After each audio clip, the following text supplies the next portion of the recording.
Hey guys, HDvee here and welcome to a brand new video. Today we've got a ton of new information to go over for the Pokemon Scarlet and Violet DLC. New theories, rumors, updates, whatever you want to call them. There's a lot of interesting things to take a look at. So if you're excited for the video, as always, make sure to drop a like down below. Let's try and hit 500 likes, it really helps out. Leave a comment with your thoughts on anything we cover in today's video. Subscribe if you're brand new for daily Pokemon content. Ring the notification bell. With all of that out of the way though, let's get into the video and I really hope that you enjoy.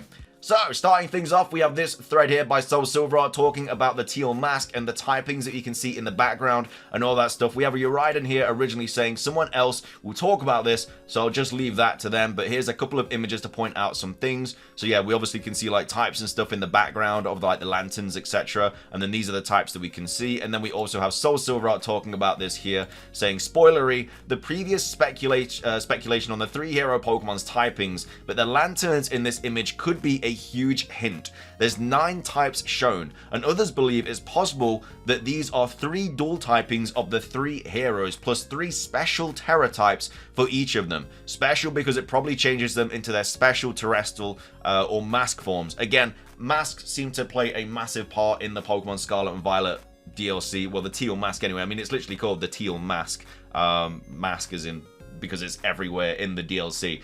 Just like the Indigo Disc, we know like with the Disc Pokemon and stuff like that, that's obviously the 3rd Legendary with Terapagos. So yeah, masks clearly play a massive role in this, and I believe that if you give a certain mask to one of the starter Pokemon or one of the 3 Legendaries, they will then take on a different form. A little bit like Majora's Mask from The Legend of Zelda. It's completely possible that it could be any combination of these 9 types. Shown here are Fire, Water, Grass, Fairy, Poison, Rock, Psychic, Ghost, and Fighting, but there's also a very specific pattern here that Uridan points out. Vertically, all of these types are fixed in the same rows on both sides. Grass, Fire, and Water do swap around from top to bottom, but that still doesn't change which types are in the rows. We don't know which typings are the dual types and which are the Terra types, but it could look something like this. So Okidogi could be Grass Psychic and then could terrestrialize into a Rock type. Monkey Dory could be a Water Ghost type, and then it could terrestrialize into a Fighting type. And then Pheasantipity could be a Fire Fairy type, and then terrestrialize into a Poison type. There's clearly some resemblance between these types and these 3 legendaries, hence why they're shown so much in like the backgrounds and on the lanterns and stuff like that. So it could just be any combination. Like it could be Okidogi being Fighting and Ghost, and then could be like terrestrializing into a Fire type. It could be something like that. We really don't know. You kind of just have to mix and match these typings to what they could be. From the designs, you don't really get any kind of idea what it could be from these typings. Like, they all look like a Grass type. Obviously, only one of them is probably going to be Grass type. I mean, Ghost type, it could be Okidogi maybe, or Monkey Dory could be the Ghost type. Fighting type probably is Okidogi. I mean, there's no Flying type or anything either for Pheasantipity, so that could just be, I don't even know, that could be Psychic something. Psychic Fire, it could be just because of like the red on the kind of feather wings and stuff like that, but either way, it could literally be any of them if this is the way that it goes. Alternatively, could be the way that Uridan puts the typings together in this image, which does make sense since the Grass, Fire, Water are the types that are moving around on the lanterns, comparing them to fluctuating Terra types. Lastly, there's Ogerpon symbol on all the other lanterns, which could signify some kind of Teal terrestrial type changing shenanigans all on its own. Either way, I think this is all a big deal. So yeah, I think this is definitely the way that it is going to go. Maybe Grass, Fire, and Water, maybe all 3 of them could terrestrialize into any of those. Or maybe that's just kind of how the starter thing works. Obviously, usually when we play a Pokemon game, you start off with a starter that is either Grass, Fire, or Water. So maybe instead of them being Grass, Fire, and Water types originally, their terraforms are well, not terraforms, but their terrestrialization types are Grass, Fire, Water. So it still kind of keeps that starter Pokemon vibe, where you are picking Grass, Fire, or Water, but in a completely different way. So yeah, either way, I think this is a really, really cool theory, well put together both by Soul Silver and Uridan, and I think that is going to be the way the 3 legendary Pokemon are going to be typed in the Teal Mask DLC.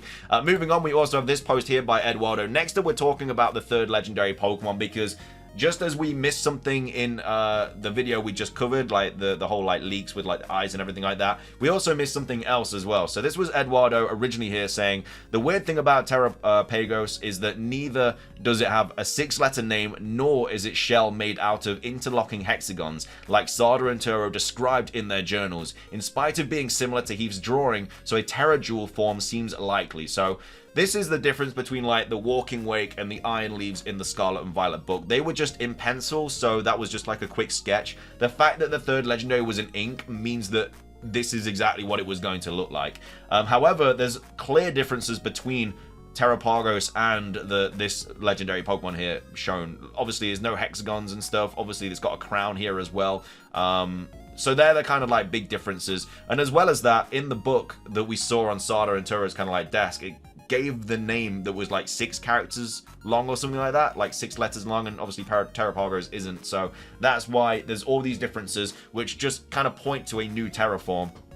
The name mentioned in the journals is 6, 5, or 3 letters long, depending on language, so it's either a real name or a code name. Since Terapagos shell only has 1 hexagon, maybe the Pokemon mentioned by Sada or Turo is its evolution, if not a form change. So it could be an evolution, could be a form change. It's very likely that it's going to be a form change, just because all, like, the third legendary Pokemons of past games get a form.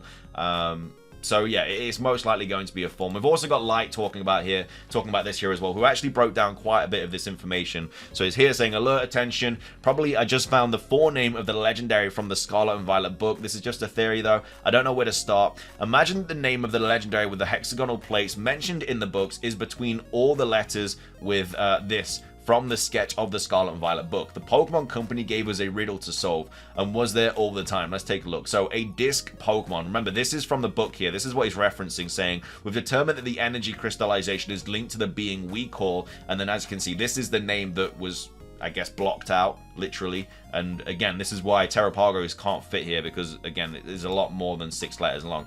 So he's saying, here I leave you with all the letters. A disc Pokemon, while separated from the research team in the crater's depths, I found a strange entity. Whether it was a Pokemon or even alive at all, I know not. It bore a shell with layers of overlapping hexagons and gleamed brighter than gemstone.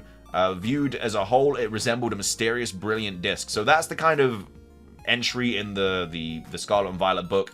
It then goes on to say, here leave you all the letters. So these are all the letters that were kind of like shown and stuff and taken away. So one of the 6 words you can make with all of those names is Triton. So Tyranitar 2 made a research of how these letters of the name are in other languages. So 6 in English, Spanish is Triton, 5 in French/German is Mulch or Ondin, and then 3 in Chinese, Korean is this. I think that probably the Pokemon Company gave the same name as usual in Spanish/English, but in French and German they gave another, as happened with other Pokemon. Example, Charmander is Salamèche in French. The fun fact, I think, is that Sada/Turo gave that name to the legendary, but I think it is not the real name, just a forename. Probably the final name could be Terraton, Terra from the phenomenon, and Ton from the Triton as Terapagos. And Triton fits perfectly with all the elements we have until now. Has a crown. They used to play a Triton shell as an instrument. Atlantis lore. There's a Triton called Emperor, King, Trident from the Little Mermaid, and more.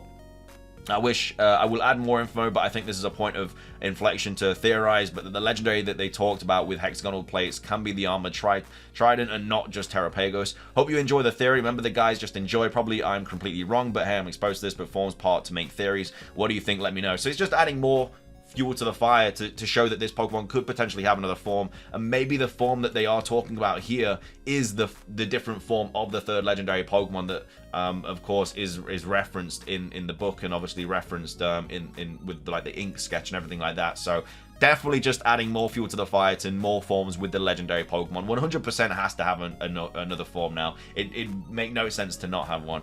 Or an evolution. It could just simply be an evolution. And finishing things off, we also have this post here about the Nintendo Switch. So this is quite interesting. Nintendo very bullish on the Switch, confident in strong performance over the next few years. So in an interview with the Associated Press, Nintendo of America President Doug Bowser was asked about the Switch's success and what he'd like to see. However, Bowser opted to discuss Nintendo's current system and why the company still believes the Switch has a bright future ahead.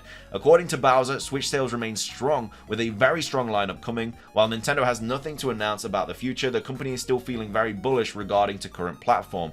He added that one of the reasons that even going into year 7 we feel very confident that the Switch can have a strong performance over the next few years is that it's still truly that unique device that you can play in a variety of ways at home and on the go. So this is this full kind of comments here saying, as we enter the 7th year of the Nintendo Switch sales are all very strong. I still think we have a very, very strong lineup coming. Nintendo president said recently, we're entering uncharted territory with the platform. It's exciting to see that demand is still there, so nothing to announce or any future console or device, but we are still feeling very bullish about the Nintendo Switch. I should be careful about what I personally would like to see in a new Switch, but what I can share is that one of the few reasons that we're going into year 7, we feel very confident that the Switch can have a strong performance over the next few years, is that it's still truly that unique device that you can play in a variety of ways, at home or on the go. One of the things we look at always is how we can surprise and delight. How can we introduce new unique ways of playing? That's always in front of our minds. So yeah, this can be taken one out of like a number of different ways. The fact that he's saying it's got strong performance over the next few years, does that mean we're just not going to get a new console for the next few years? He could also just be saying this to just kind of throw the scent off about the new Nintendo Switch successor, or he could literally just be saying like, even when the new Switch successor's out, this is still going to do really, really well. Like, obviously when the PS5 came out, people were still playing the PS4 for a very long time. It could just be that kind of situation.